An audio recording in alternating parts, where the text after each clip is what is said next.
الدرس الثالث: الحروف المقطعة.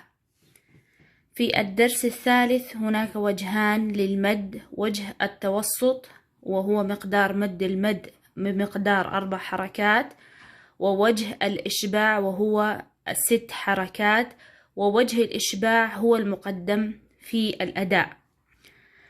ألف ألف ألف لام ميم. أراعي الانفتاح في المد، إعطاء مد اللازم 6 حركات وهو تمام الإشباع.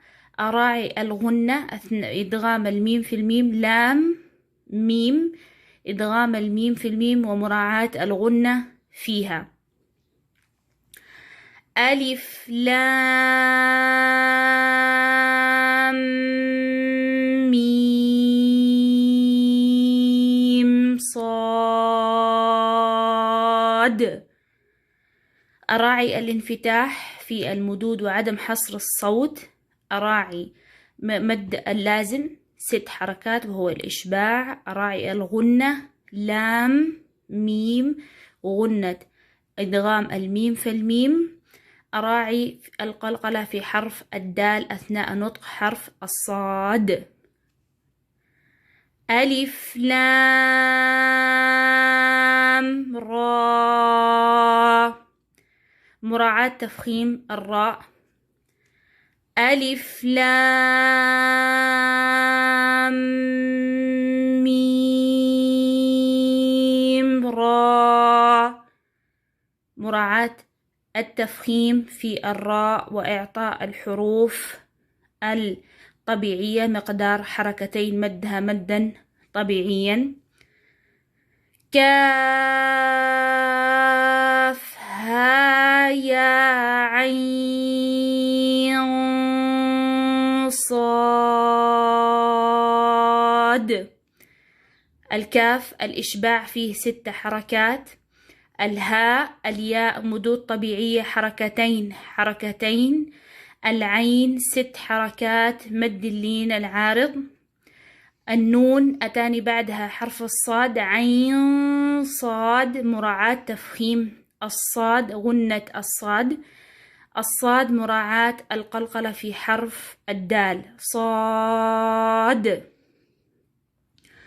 طه حركتين حركتين. طاسيم ميم، مراعاة الإدغام الغنة، سيم ميم. نون ساكنة وبعدها ميم إدغام، مراعاة الغنة فيها. طاسين، مراعاة تفخيم الطاء ومدها مدا طبيعيا. ياسين صاد، مراعاة التفخيم في حرف الصاد ومراعاة القلقلة في حرف الدال. حاميم حاميم. عين سين قاف،